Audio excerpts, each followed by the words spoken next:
Alors, le North Stage 3, c'est une machine de guerre, on est d'accord.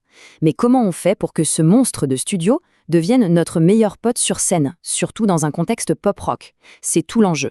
On va décortiquer ensemble une méthode, un workflow super pratique pour passer du simple test de son à une préparation de concert qui tient la route. Le plan de match est simple, en 4 temps. D'abord, on va faire un peu de rangement, organiser nos sons. Ensuite, un grand classique, comment on sculpte un son d'orgue pour qu'il ne bouffe pas tout le mix. Troisième point crucial, fini les sautes de volume entre les patchs. On va tout équilibrer. Et enfin, on voit comment préparer son concert concrètement. Allez, on y va? Bon, on attaque la première partie. Et c'est peut-être la plus importante en fait. Avant même de rêver de tourner un bouton d'effet, la base de la base, c'est l'organisation. Un clavier bien rangé, c'est tout simplement la garantie d'un concert serein, où on ne passe pas son temps à chercher ses sons en panique. Alors, le mot-clé, le concept à absolument maîtriser, c'est le programme. C'est quoi un programme? Imaginez que vous prenez une photo de l'intégralité du clavier à un instant T. Eh bien, c'est ça. Chaque réglage, chaque effet, les tirettes de l'orgue, la position des potas, tout est capturé et mémorisé. Tout, sauf une seule chose, le master level, le volume général. C'est vraiment l'unité de base avec laquelle on va tout construire. Et des unités de base comme ça, des emplacements, il y en a 400. Oui, 400. C'est juste énorme, ça veut dire qu'on a de la place pour des années de concerts, pour plusieurs groupes, plusieurs setlists. On peut tout garder, tout organiser sans jamais se sentir à l'étroit. Alors, comment on se repère là-dedans? C'est super bien pensé en fait. Imaginez une sorte de grande armoire de classement. On a 8 grands tiroirs, ce sont les banques de A à H. Dans chaque tiroir, on trouve 10 dossiers suspendus, ce sont les pages. Et dans chaque dossier, on a 5 fiches, ce sont nos fameux programmes. C'est simple, c'est clair, on s'y retrouve tout de suite. Bon, maintenant, la manip essentielle. Comment on enregistre tout ça? Une fois qu'on a un son qui nous plaît, c'est hyper simple. On appuie une fois sur le bouton Store. Hop, il clignote. Ça veut dire, OK, où est-ce que je mets ça? Là, on choisit son emplacement, sa petite fiche dans son dossier, et quand on est sûr de nous, on appuie une deuxième fois sur Store. Et voilà, c'est dans la boîte, c'est sauvegardé. Et pas de stress, pendant qu'on fait ça, l'écran nous montre exactement où on s'apprête à enregistrer. Ça permet de vérifier une dernière fois pour être sûr de ne pas écraser par erreur un autre son super important. C'est bien fait, pas de mauvaise surprise possible. Allez, petite astuce de pro qui va changer la vie. Pour renommer un programme, il suffit de maintenir la touche Shift et d'appuyer sur Store. Ça ouvre directement l'éditeur. Et ça, ce n'est pas un détail. Un son qui s'appelle Piano Bright Intro plutôt que A11 sur scène, dans le noir, ça fait toute la différence. C'est indispensable. Ok, nos sons sont bien rangés, c'est super. Maintenant, on passe à la pratique.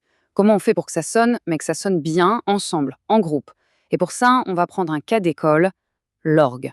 L'ennemi juré du guitariste et du chanteur si on n'y fait pas attention. Voilà la question à 1 million. Comment on fait de la place pour la guitare et la voix quand on a un son d'orgue bien fat? Parce que c'est ça le piège. Un B3, c'est tellement riche que ça peut vite devenir une sorte de mur sonore qui écrase tout le reste, surtout dans les médiums, là où la voix et la guitare ont besoin de vivre. Et la solution, la première en tout cas, elle est juste là, sous nos doigts. Avant même de se jeter sur l'égaliseur, l'arme secrète, ce sont les tirettes harmoniques. Il faut vraiment les voir comme un égaliseur ultra musical. Chaque tirette, c'est une tranche de fréquence qu'on peut doser. C'est assez simple à visualiser. Les premières tirettes, disons de 1 à 3, c'est le bas, le corps, la chaleur. Celle du milieu, de 4 à 6, c'est le cœur du problème, les médiums, c'est là que ça se bat avec la guitare. Et les dernières, de 7 à 9, c'est la brillance, l'air, le petit zing. Rien qu'avec cette grille de lecture, on a déjà fait un pas de géant. Et ça donne quoi en pratique? Quand on joue seul, on a tendance à vouloir un son plein, riche, donc on pousse un peu les médiums pour avoir du mordant. Mais en groupe, c'est tout l'inverse qu'il faut faire. On va volontairement baisser un peu les tirettes du milieu, les fameuses 4, 5 et 6, et en faisant ça, on crée une sorte de creux, un espace sonore dans lequel la voix et la guitare vont pouvoir venir se nicher parfaitement sans se battre. Et c'est seulement après avoir fait ce gros du travail avec les tirettes que l'égaliseur entre en jeu.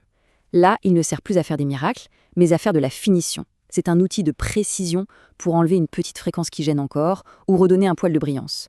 On affine, mais la base du son, elle, est déjà là grâce aux tirettes. Bon, on attaque un autre dossier sensible, un truc qui a dû arriver à tout le monde sur scène, le grand classique, la gestion des volumes.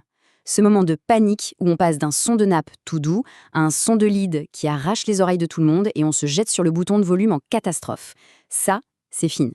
La première chose à comprendre, c'est qu'il y a 2 volumes différents. Le Master Level, le gros bouton, c'est le volume général de sortie du clavier.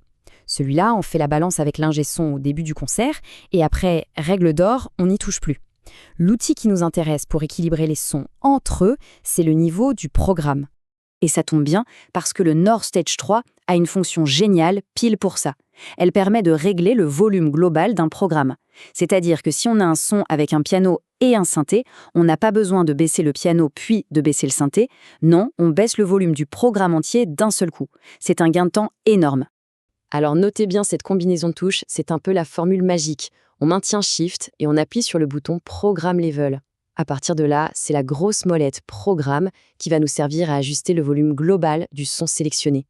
On fait ça tranquillement à la maison, pour chaque son de la setlist, et en concert, tout est parfaitement nivelé, magique.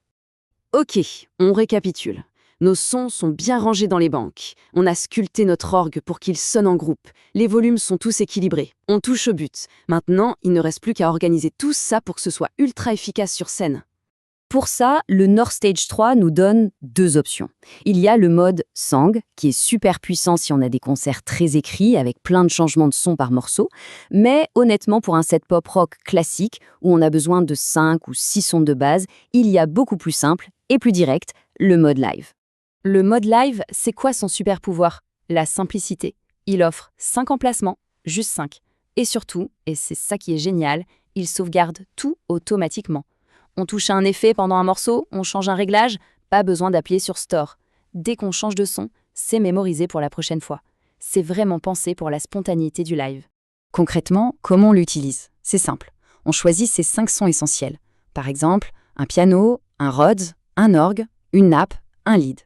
On les charge dans les 5 slots du mode live. Et en concert, on a juste à appuyer sur les boutons 1 à 5 pour passer de l'un à l'autre. C'est instantané.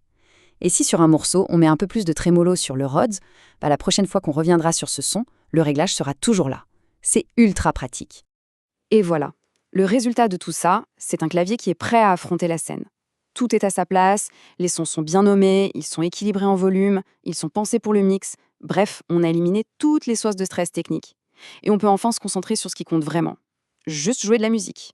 On a donc fait le tour d'une méthode complète de A à Z pour préparer son or. De la gestion des banques jusqu'au mode live. On a bien vu que l'organisation, c'est la clé de tout, que ce soit pour les mémoires, les fréquences ou les volumes. Alors la vraie question pour finir, c'est par quoi allez-vous commencer pour organiser votre prochain concert?